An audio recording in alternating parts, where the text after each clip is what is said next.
My children sold my wife's piano while I was away. They didn't ask me. They saw it as a dusty reminder of grief, something to be cashed in. But when the new owner hired a tuner, he found a letter wedged inside the soundboard for Anthony only when the music stops. I thought Margaret's final words had already been spoken. I was wrong. A retired conductor, 71-year-old Anthony lost his wife Margaret, a concert pianist, a year ago. Her grand piano sat silent. His children sold it. The buyer sent a tuner, who found a letter sealed inside, open only when the music stops. What Margaret wrote was a final message that could heal the wound or tear the family apart. Margaret's grand piano had not made a sound since the day she last sat at it, fingers trembling over a Chopin nocturne she never finished. For Anthony, that silent instrument was her voice preserved in wood and string, a sanctuary of grief he couldn't bear to enter, nor allow anyone else to disturb. His children, David and Claire, saw something different, a 7-foot monument to suffering that swallowed half the living room and every conversation that tried to move forward. They had watched their father, a respected orchestra conductor, shrink into a man who polished the piano lid twice a week, but could not look at a photograph of his wife without his eyes rimming red. A year of this, they told each other, was long enough. So they made a plan. When Anthony traveled to New York to conduct a memorial concert for a former colleague, they acted swiftly.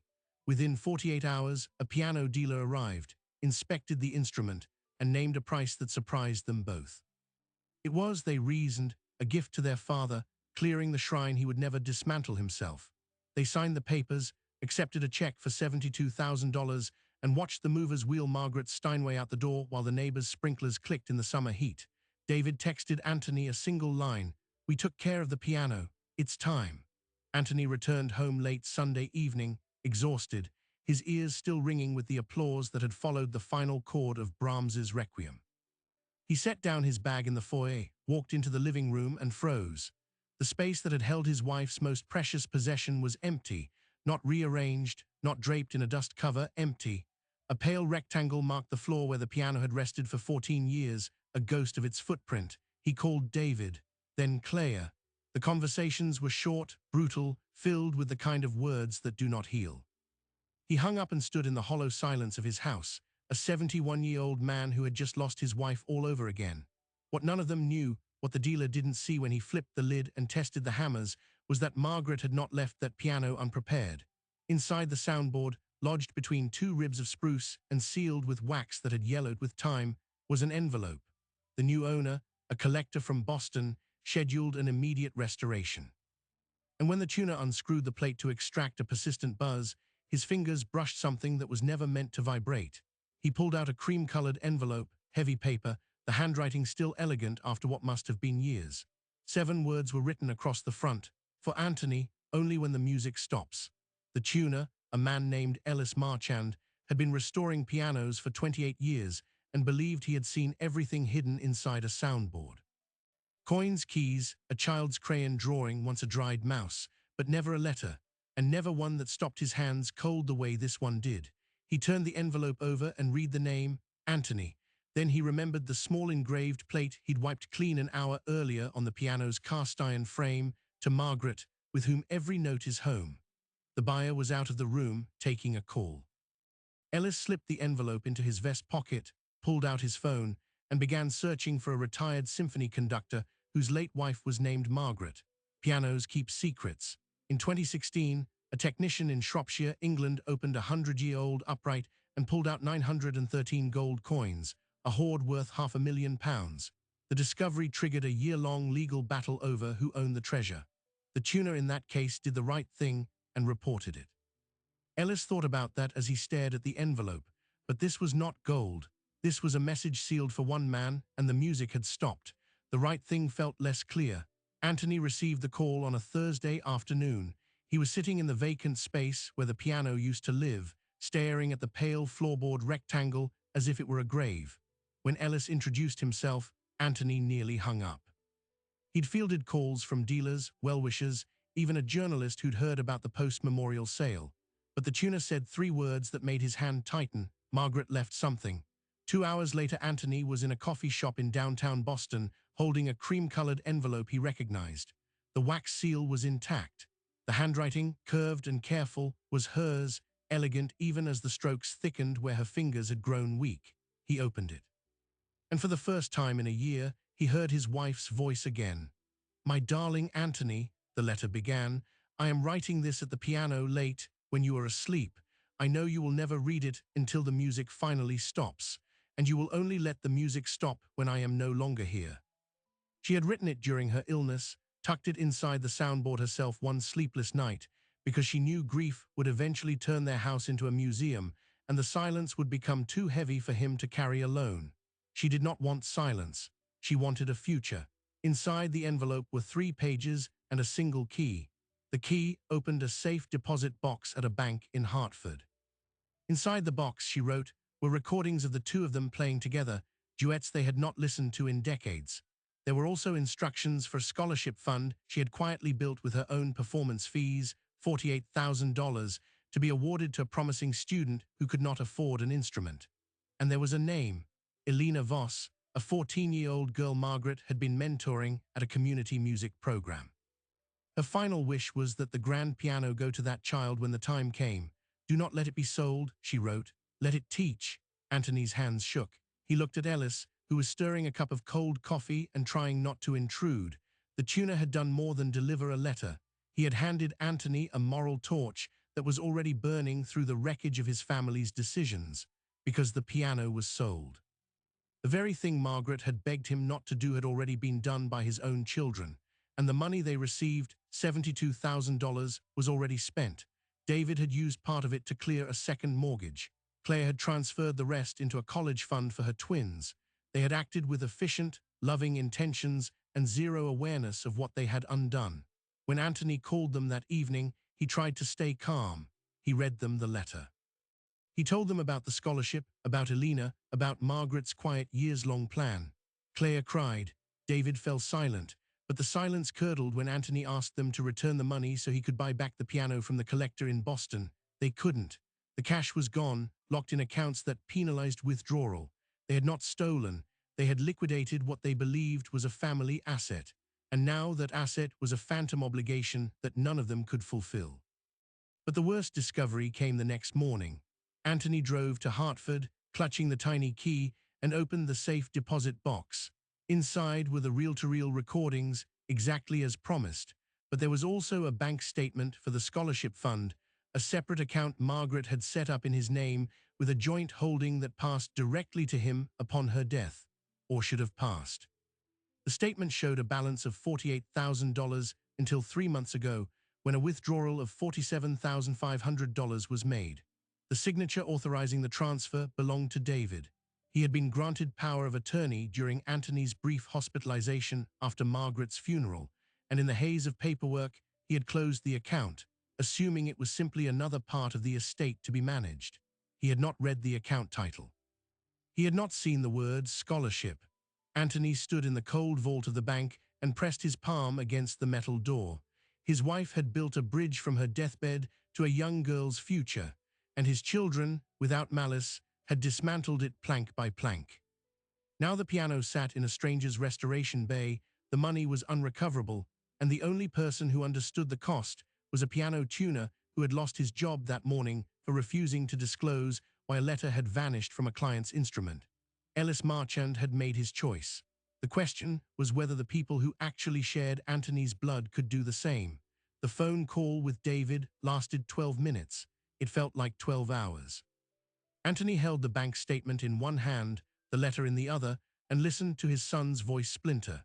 David said he had seen the account while organizing paperwork during Anthony's hospital stay. It was listed as M. Aldridge Joint Holding. He assumed it was an old savings account Margaret had forgotten to close, nothing more. He signed the transfer to the estate's general fund without reading the fine print. Within weeks, the money had been absorbed, the mortgage on David's struggling veterinary practice, Claire's overdue tuition payments for the twins, a handful of debts that had piled up since the funeral. David did not steal. He made a clerical error disguised as efficiency, and that error had erased a dying woman's final act of generosity. When Anthony hung up, he sat in the car outside the bank. The sky had turned a flat, indifferent gray.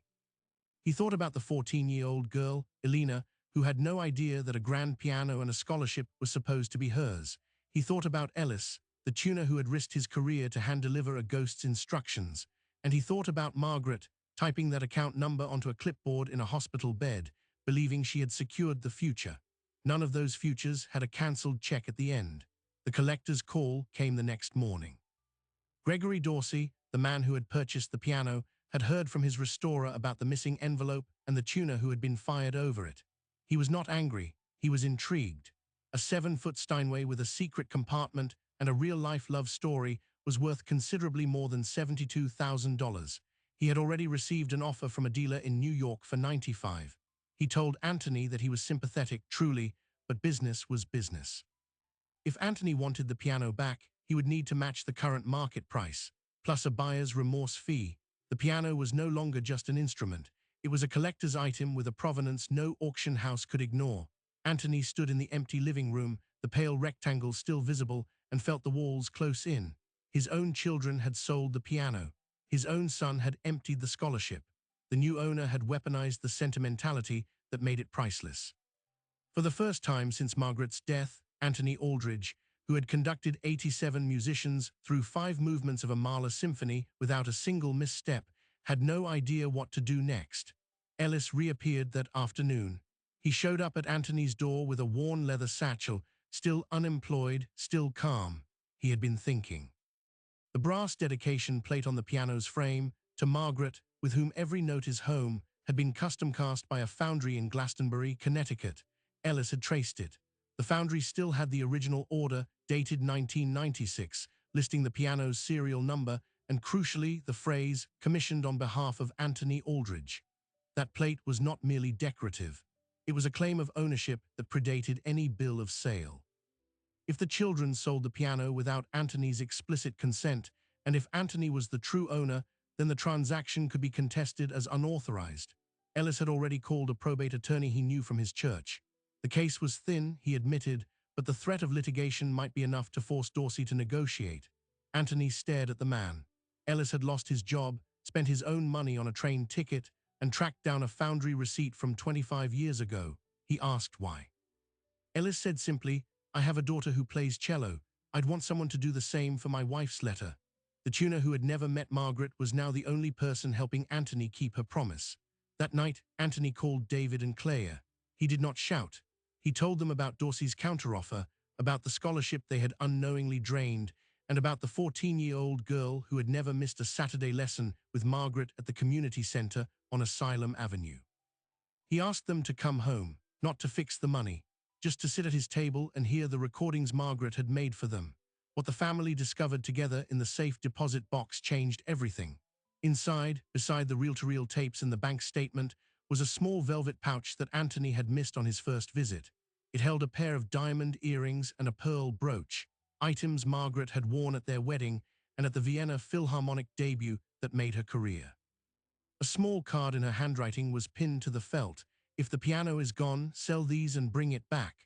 She had predicted that someone might try to part with it, and she had hedged against it with the only assets she controlled entirely. The diamonds, appraised years ago, were worth nearly $50,000. Claire wept into her hands. David sat rigid, his jaw working. The scholarship could be restored. The earrings could be sold. The piano could still come home. But the final pivot waited at the other end of the phone line. When Ellis called Dorsey with the foundry receipt and the probate attorney's letter, something unexpected happened.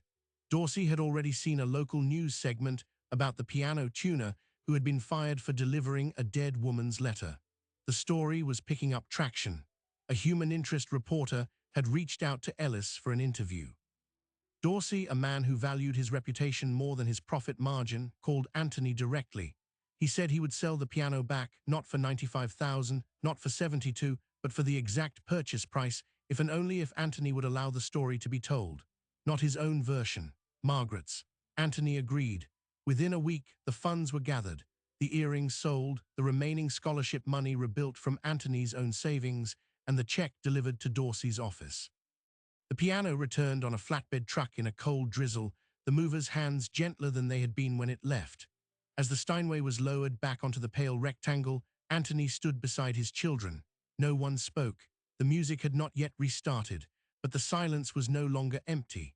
It was waiting.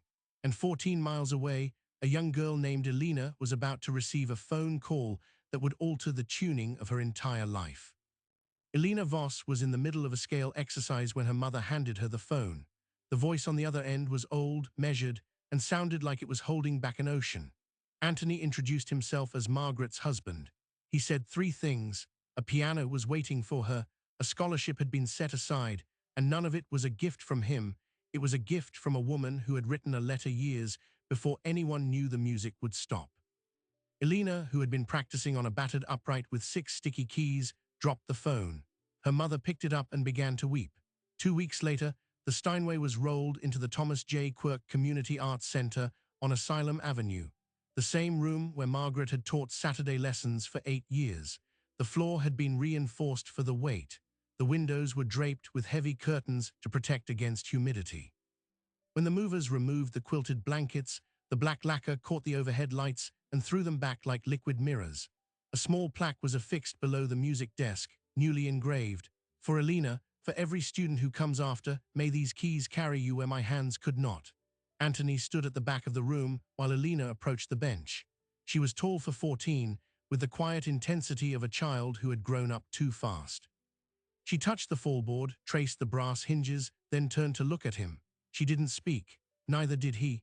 Then she sat down, adjusted the bench exactly as Margaret had taught her, and played the opening bars of a Chopin nocturne, the same one Margaret had left unfinished the night she sealed the envelope. The sound filled the room like light filling a cathedral. David and Claire were there. They had driven up together in a rental car, not speaking much on the way because some conversations are too heavy for a highway. David had liquidated a small investment account to replace the scholarship money in full. Claire had sold the diamond earrings for him, handling the auction herself, and added $2,000 of her own to cover the buyer's fee. They had done what they could. It was not enough to erase the damage, but it was enough to rebuild. That is the difference most people miss.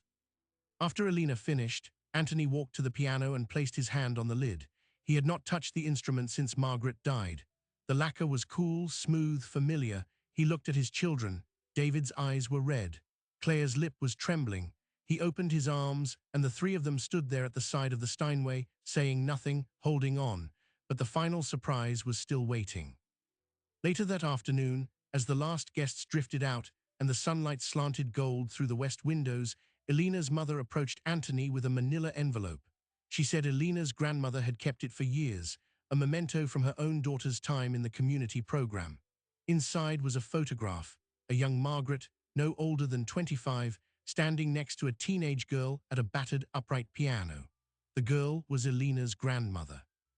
Margaret had taught her first lesson in that very room 46 years ago. Elena was the third generation to sit at the feet, literally, the bench of the same teacher. Margaret had not known.